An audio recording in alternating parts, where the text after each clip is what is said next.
Akhil Bharatiya Congress committee के दिशा निर्देश अनुसार सभी देश के सभी प्रांतों में 30 तारीख और के भीतर जय हिंद सभा का आयोजन किया जाना था। हमारा आज आयोजन किया गया है, जिसमें 50 पूर्व सैनिक जिन्होंने देश की सेना में सेवा की है, 1971 की लड़ाई लड़ी है और जो अभी सिंदूर ऑपरेशन हुआ है उसमें जो परिवार शहीद हुए हैं एक हमारे, उनको जो हमारी सरकार की तरफ से सम्मान मिलना चाहिए था, जो सिंदूर के ऑपरेशन के दौरान वो सम्मान भी दिया गया। और जय हिंद सभा का आयोजन इस दिशा से किया गया, इस दृष्टिकोण से किया गया कि जो शिमला समझौता था वो 7 लगती एडवांस स्टडी में ही किया गया था।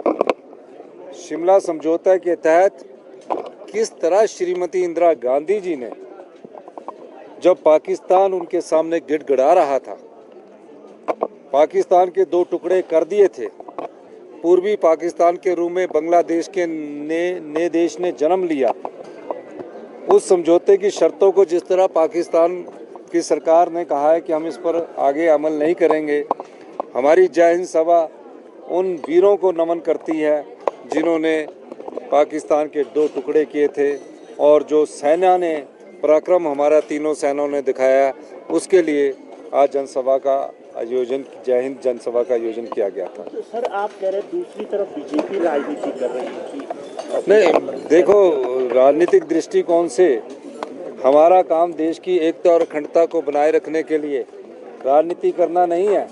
हमारा काम जो हमारी कांग्रेस की विचारधारा जो देशभक्ति से ओतप्रोत है, जिस देशभक्ति की विचारधारा के साथ हम आगे बढ़ते हैं और जिस देशभक्ति की विचारधारा के तहत सैकड़ों कांग्रेस के कार्यकर्ताओं ने और देश के 2 प्रधानमंत्रियों ने, मुख्यमंत्री ने, प्रदेश कांग्रेस कमेटी के अध्यक्ष ने, श्रीमती इंदिरा गांधी ने, श्री राजीव गांधी ने देश की एकता और अखंडता के लिए अपने प्राणों का बलिदान दिया, ये सब उन बातों को याद करने के लिए जय हिंद सभा का आयोजन किया गया था। बहुत बहुत धन्यवाद। देखिए, शिमला में ये सभा होना ये अपने आप में ये बहुत ही अभूतपूर्व कार्य प्रोग्राम है, क्योंकि पूरे देश में अगर कहीं पे ये समझौता हुआ है पूरे विश्व में, वो शिमला समझौता, शिमला ट्रीटी करके जाना जाता है। और वो शिमला ट्रीटी यहीं से 500 किलोमीटर दूर हुआ था। हम वहीं पे प्रोग्राम करना चाहते थे, लेकिन वहाँ जगह कम है, इसलिए हमने यहाँ पे किया है।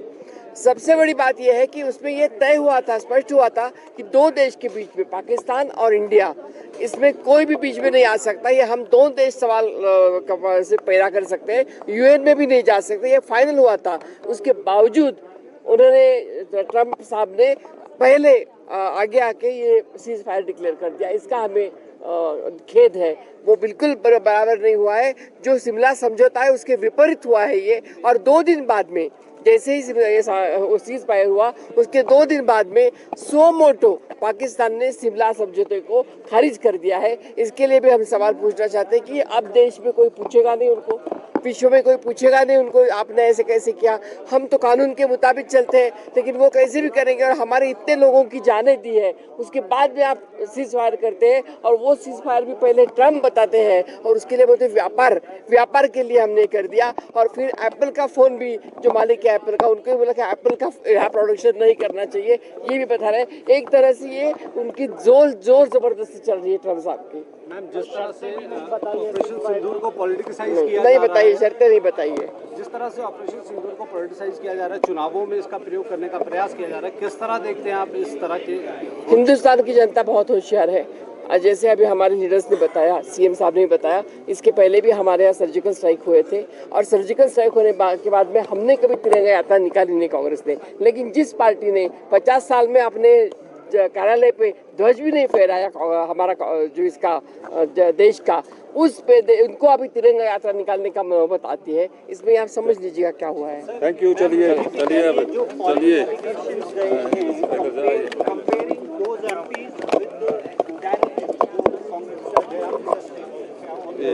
इसके ऊपर नहीं मैं बोलना चाहूँगा। ACC